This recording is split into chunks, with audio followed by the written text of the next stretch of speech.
Ya, selamat pagi, selamat siang, sore, atau malam adik-adik semua.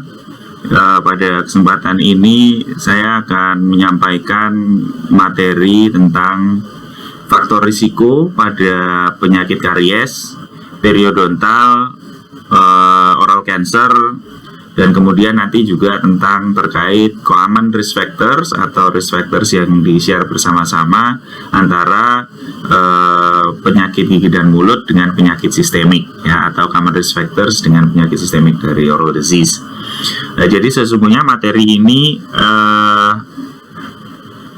harusnya disampaikan setelah Anda mempelajari tentang faktor risiko dulu, yang itu akan disampaikan oleh Dr. Rosa. Tapi karena memang susunan jadwal pada semester ini itu agak sulit untuk membuatnya menjadi sequential, maka kuliah ini saya sampaikan pada kesempatan saat ini ya. Nah, nanti adik-adik seumpamanya ada yang belum jelas, nanti bisa dipelajari ulang lagi setelah adik-adik mempelajari tentang risk factors ya, yang akan disampaikan oleh Dr. Rosa. Pada materi ini saya akan menyampaikan beberapa hal. Yang pertama nanti tentang definisinya, faktor risiko itu apa. Kemudian faktor risiko pada penyakit karies apa saja, pada penyakit periodontal, pada oral cancer, kemudian common risk factor antara oral disease dengan penyakit sistemik. Kemudian nanti bagian berikutnya adalah tentang caries risk assessment tools atau instrumen yang kita pakai untuk menilai risiko karies. Dalam hal ini yang akan saya sampaikan adalah kariogram. Secara garis besar saja, kalau di kariologi kemarin dengan Gambra. Ya. Kemudian periodontal risk assessment tool, jadi bagaimana nanti kita menilai risiko penyakit periodontal pada seorang pasien, ya, dan oral cancer, ya, instrumen pada oral cancer. Oke, nah kita masuk ke bagian pertama, yaitu tentang definisi.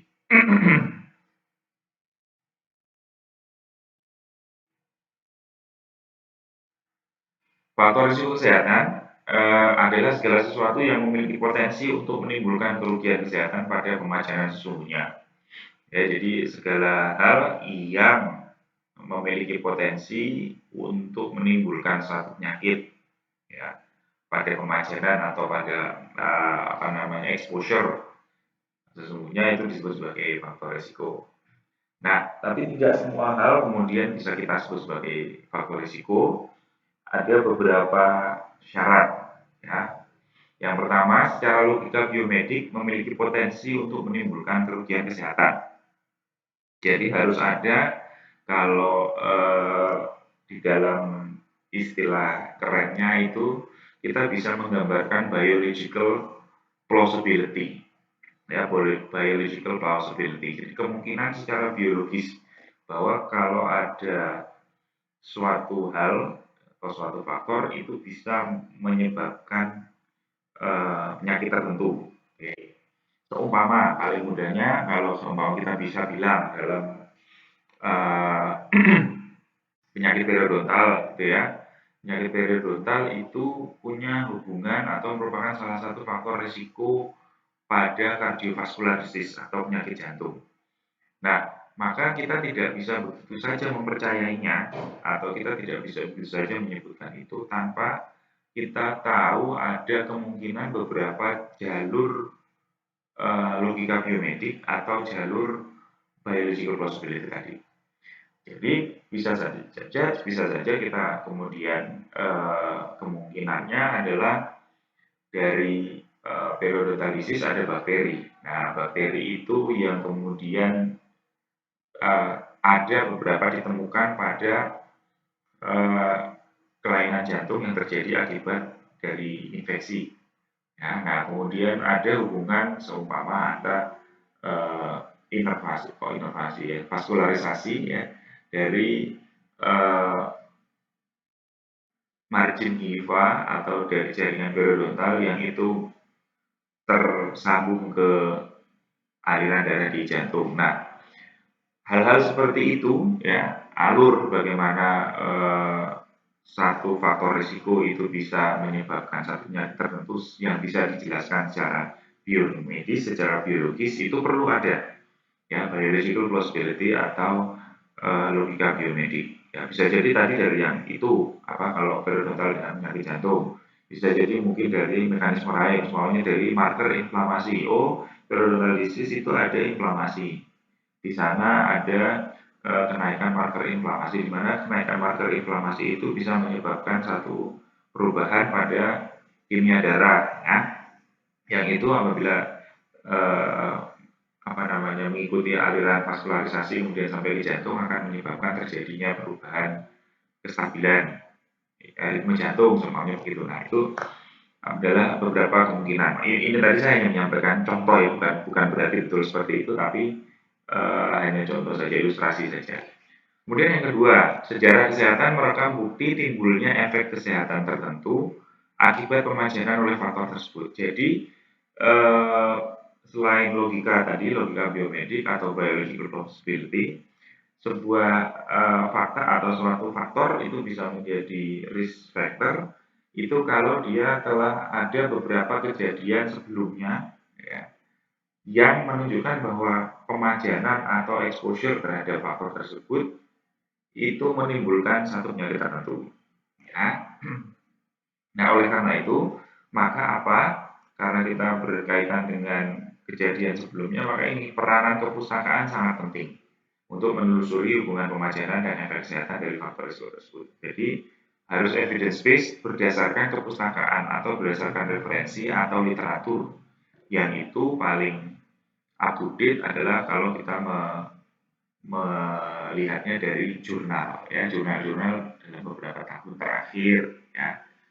Tuh, jadi terbukti secara ilmiah dengan apa namanya dari record ya, bisa juga dari medical record, kemudian apa itu kejadian sebelumnya sudah banyak dan ada biological plausibility atau logika biomedik. Nah, oke. Tadi sekilas tentang faktor risiko, karena di kuliah yang lain juga mestinya sudah ada yang hal yang lebih detail tentang faktor risiko tersebut, kita hanya review saja. Nah, sekarang kita masuk khusus ke masing-masing tadi ya. Nanti ada faktor risiko karies, periodontal, dan oral cancer. Yang pertama, tentang faktor risiko karies. Nah, ini adalah gambar faktor risiko karies yang mestinya adik-adik sudah sangat paham ya, karena ini adalah satu hal yang sudah kita pelajari bahkan mungkin sejak semester pertama kalian ya, bahwa untuk jadi sebuah kejadian yang kita sebut sebagai karies maka itu harus ada saling beririsan dari 4 faktor utama, yaitu plaque microorganism, substrate, susceptible tooth atau host, dan time atau waktu. Ya, kalau di sini susceptible tooth ini adalah host, di mana ini gigi yang rentan, ya. Kemudian plaque mikroorganisme atau bakteri pada plaque, dan substrat dalam hal ini adalah karbohidrat atau glukosa. Kemudian ketiganya ini harus ketemu dalam waktu yang cukup. Oleh karena itu di sini ada time. Ya, jadi kalau kita melihat di sini dari keempat faktor ini, apabila salah satu saja tidak ada, maka karies tidak akan terbentuk. Ya kan, logikanya seperti itu. Jadi bahwa faktor risiko ini kalau satu aja nggak ada, maka di sini ada no caries. Kalau hanya ada plaque, bakteri plaque dan ada substrat, tapi giginya itu tidak memungkinkan terjadinya penempelan atau retensi sisa makanan di situ. Ya, jadi tidak akan jadi, atau tidak ada giginya, ya tidak akan ada karies, atau ada pelanggaran tapi tidak dalam waktu yang cukup. Ya, nah, atau ada gigi dengan pit dan fisur yang dalam, ya, tapi nggak ada substratnya, nggak ada sisa makanannya, nggak ada karbohidrat, nggak ada glukosa, ya tidak akan jadi karies. Ya. Nah, tapi perlu kita perhatikan bahwa dari keempat faktor ini tentunya ada faktor yang sulit untuk dikendalikan, tapi ada juga faktor yang bisa dikendalikan atau diintervensi dengan cukup mudah. Nah, dari keempatnya tentunya kita bisa paling mudah untuk mempengaruhi time, waktu, ya kan? Jadi kalau susceptible itu seumpamanya tadi ada gigi yang rentan itu yang pit dan fisurnya yang dalam, maka kita harus effort untuk membuat pit dan fisur yang dalam itu menjadi tidak berisiko tinggi, maka kita visur sealant atau bisa juga dengan enameloplasti ya. Kemudian kalau tapi itu pun membutuhkan usaha. Plaque microorganism, ya, jadi tidak mungkin kita bisa menghilangkan bakteri mensterilkan rongga mulut ya. Kemudian substrate, apakah kita tidak bisa tidak makan yang mengandung karbohidrat atau glukosa juga hampir tidak mungkin. Ya, oleh karena itu time ini menjadi salah satu jadi kita harus memastikan bahwa interaksi antara ketiganya ini tidak cukup waktu untuk memicu terjadinya karies ya. Nah, itu kita kalau point of view kita atau sudut pandang kita dari sisi pencegahan, maka yang disebut dengan pencegahan itu adalah intervensi pada faktor risiko. Ya, kalau kita melakukan intervensi pada faktor risiko, maka penyakit tidak akan terjadi kan, gitu logikanya. Jadi kita pencegahan itu beraksi seperti badan intelijen negara. Ya, jadi sebelum kejadian satu kekacauan, maka BIN harus mengendalikan anasir-anasir yang ada kemungkinan bisa menyebabkan keributan seperti itu. Nah, pencegahan pun begitu. Sekarang kalau kuratif itu sudah di tengah ini yang dikerjakan ya. Jadi kejadian sudah ada, kemudian bagaimana menyembuhkannya. Ya, ini pendekatan faktor risiko itu kita inti dari pencegahan. Nah, dari 4 faktor ini ya, 4 faktor risiko utama, jadi ada host, kemudian waktu, bakteri atau agent dan diet atau substrate ya, itu berkembang sebagai faktor risiko karies itu menjadi ada beberapa lingkaran yang berwarna dalam orange dan ungu ini ya, jadi kita bisa lihat di sini bahwa selain 4 hal utama ini ada beberapa faktor lain yang ikut mempengaruhi kejadian karies ya. Yang ungu ini adalah personal factors atau bisa disebut sebagai socio-determinants. Sedangkan yang orange ini adalah oral environmental factors. Jadi apa saja di sini di oral environmental factors itu kita ada saliva, di mana saliva itu ada buffering capacity, ada komposisi, ada flow rate, kemudian ada protein di dalam saliva juga, kemudian sugar atau gula ya. Di sini clearance rate-nya berapa? Clearance rate itu waktu yang diperlukan untuk membersihkan, menetralkan gula yang ada di dalam rongga mulut ya. Kemudian berapa kali frekuensi intake dari gula, kemudian kalsium fosfat pada ion kalsium fosfat pada saliva juga ya. Kemudian antibacterial agent, apakah dental sealants ada di sana, ada fluoride, chewing gum, dan pH plug. Jadi ini oral environmental factors, nanti akan kita lihat satu persatu. Kemudian untuk yang personal factors, ya ini yang saya bilang sebagai social determinant atau socio-demographic factors. Jadi ada socio-demographic status, income, pendapatan, insurance coverage atau cakupan asuransi, kemudian pembiayaan kesehatan ya, kemudian knowledge, pengetahuan, attitude, sikap, behavior, perilaku ya, oral health literacy atau pengetahuan atau melek pada kesehatan gigi dan mulut, dan edukasi atau level of pendidikan, level of education. Oke, kita bahas satu-satu ya. Karena kita bahas yang oral factors, yang ini ada dalam lingkaran orange. Di dalam saliva itu yang berperan ada buffer capacity. Apa itu buffer capacity? Mungkin Anda sudah bahas juga. Di sini adalah kemampuan penyangga. Ya, jadi bagaimana saliva itu bisa mengembalikan keadaan yang bersifat asam ke normal. Ya, help keep salivary pH at normal level as fast as possible, secepat mungkin. Jadi kalau eh, punya kapasitas saliva itu punya kapasitas buffer yang tinggi, maka dia akan menyulitkan untuk bisa timbulnya karies. Ya, karies activity increases with lower salivary buffering capacity. Jadi sebaliknya, kalau buffering capacity-nya atau kapasitas buffernya itu rendah, maka risiko kariesnya akan semakin tinggi.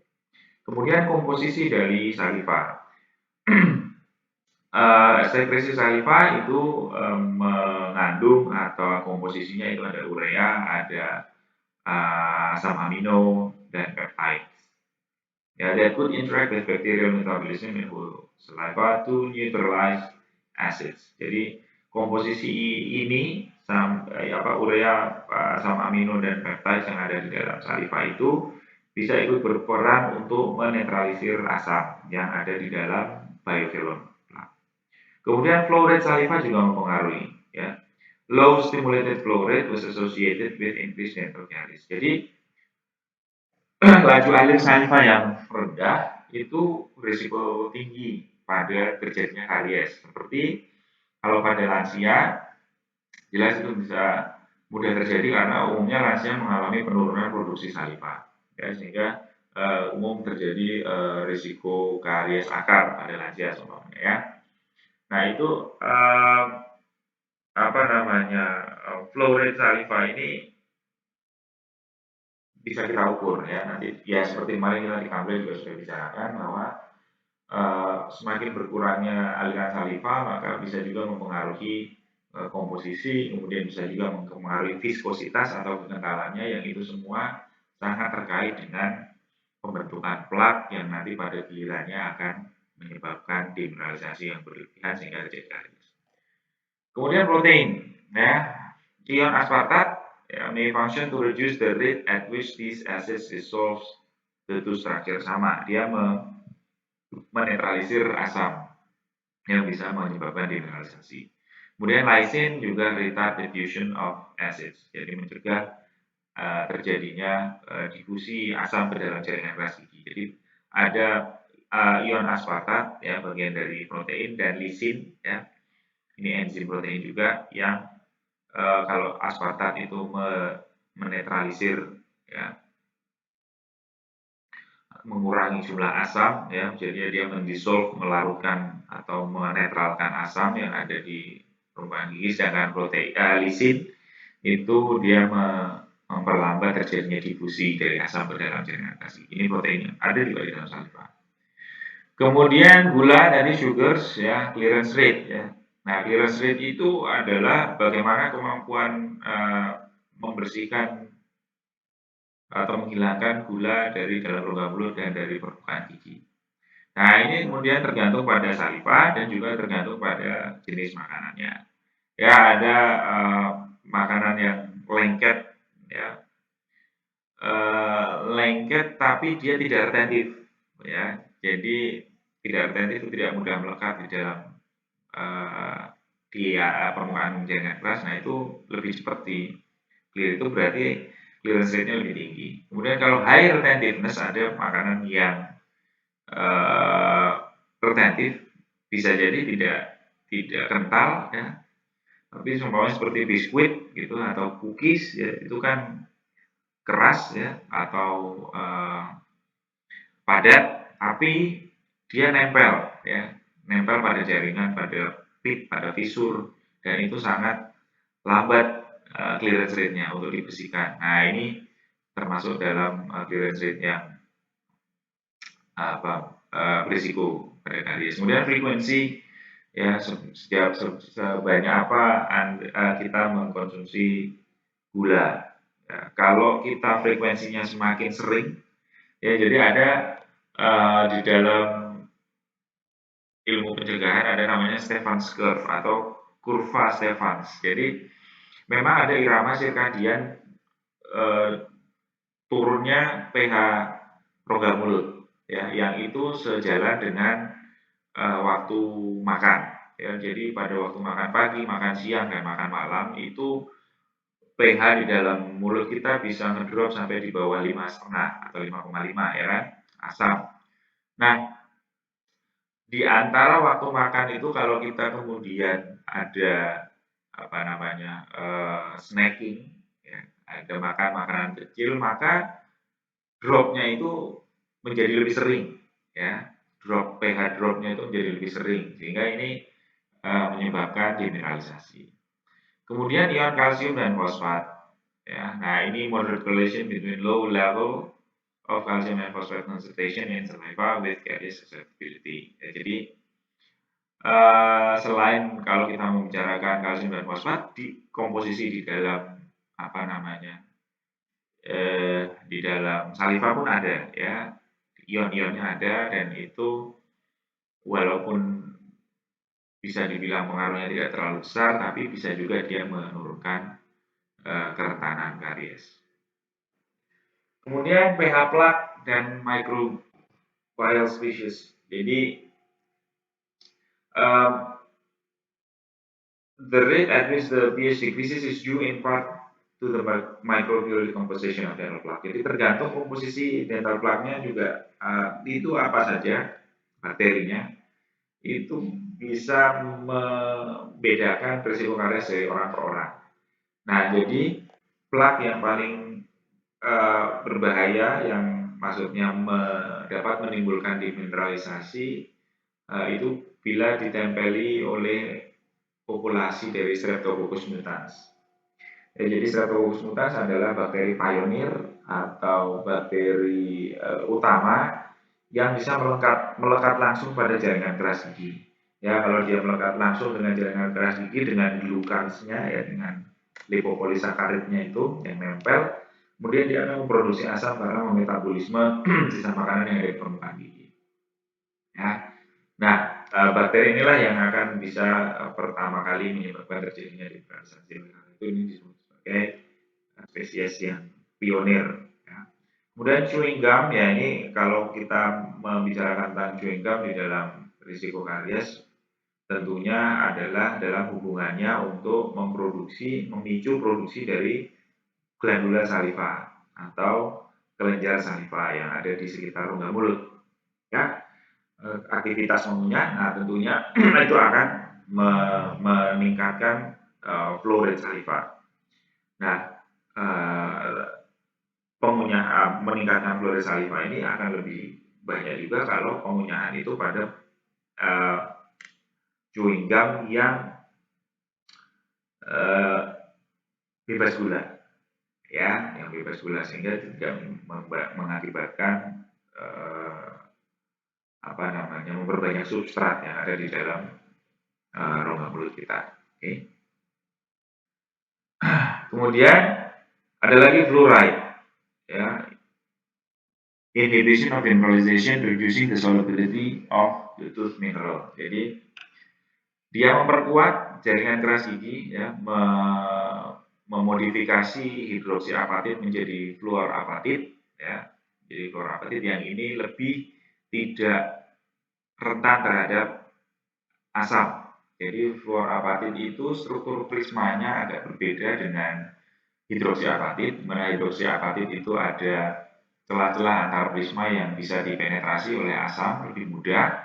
Nah, kalau fluorapatit lebih padat, jadi tidak banyak celah yang bisa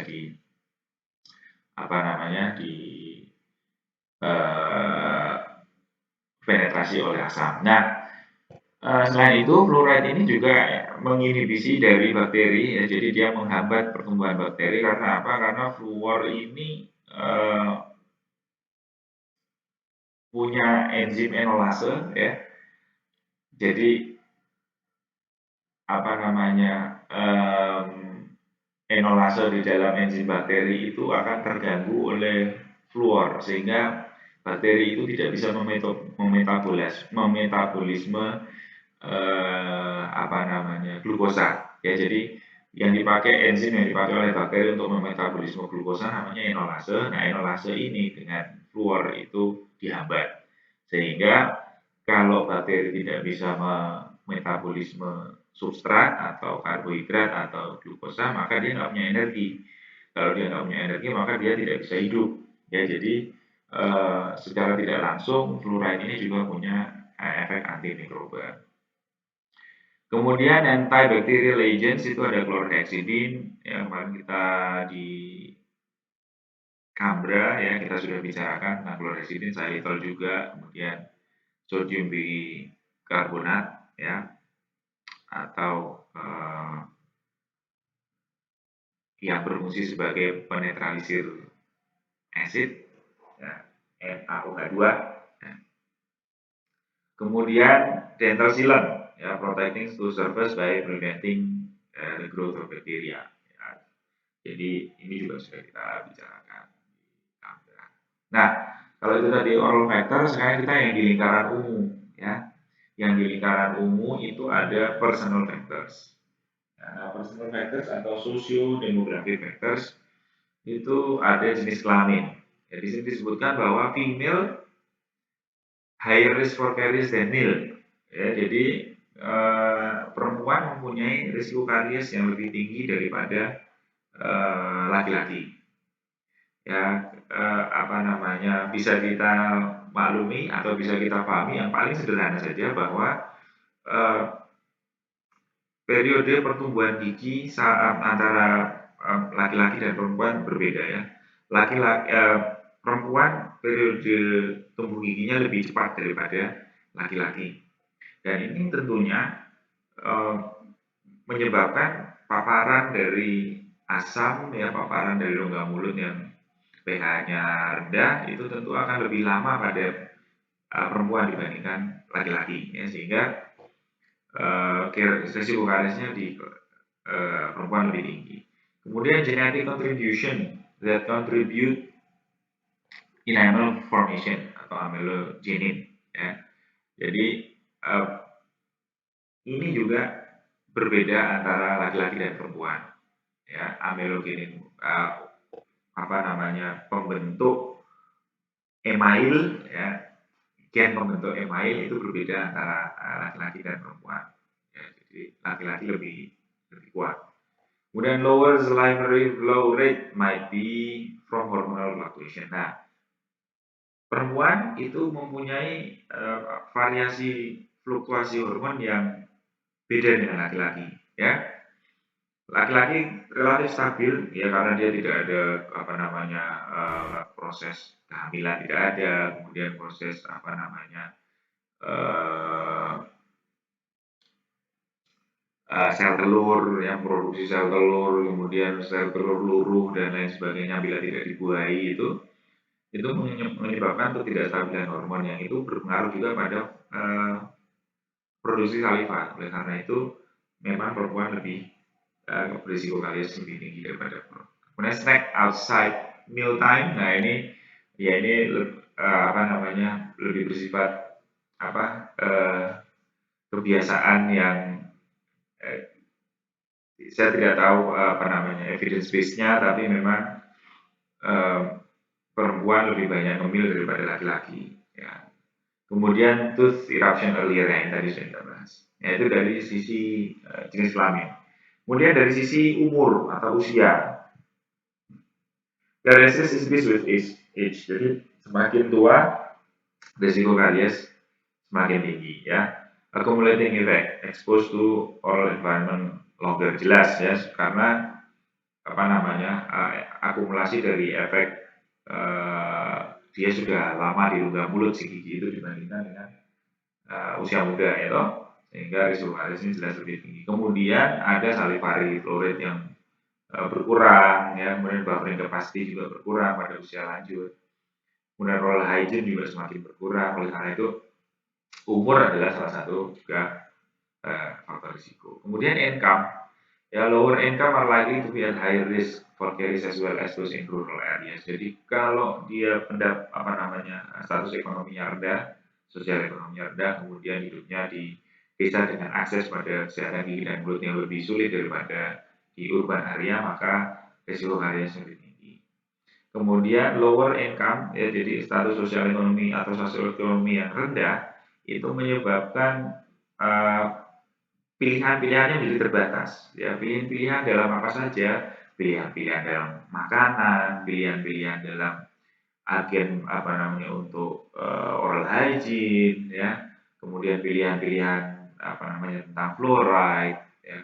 Karena apa? Karena tentu berbagai hal itu terkait juga dengan expenditure ya, atau pengeluaran yang harus semakin banyak kemampuan untuk memilih, maka dengan kemampuan ekonomi yang lebih baik, maka perilakunya juga bisa lebih baik. Nah,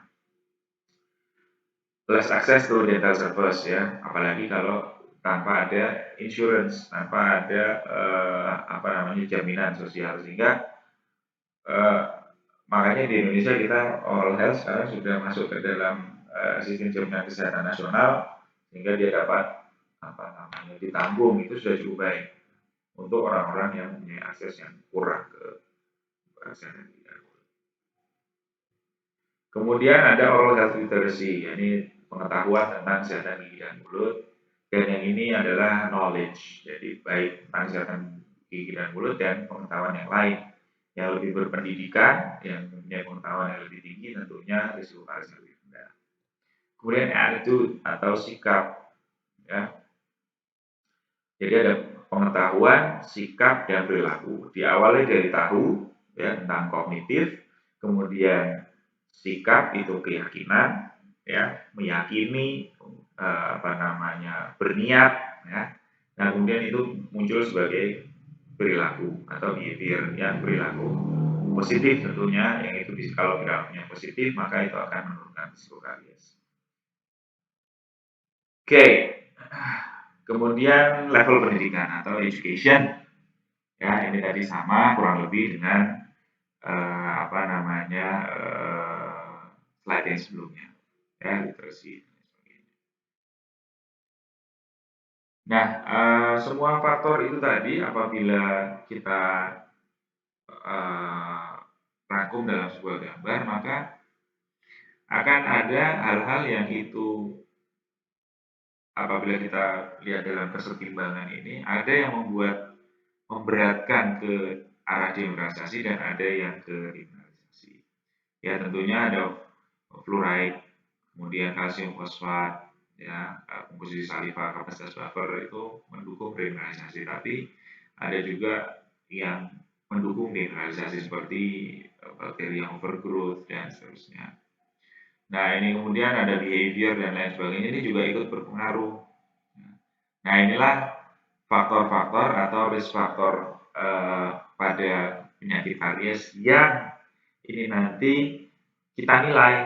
Ya, kita perlu menilai terkait dengan faktor-faktor risikonya yang kemudian itu nanti mengarahkan kita pada satu intervensi yang sesuai sehingga pencegahan itu bisa berlangsung dengan efektif dan efisien.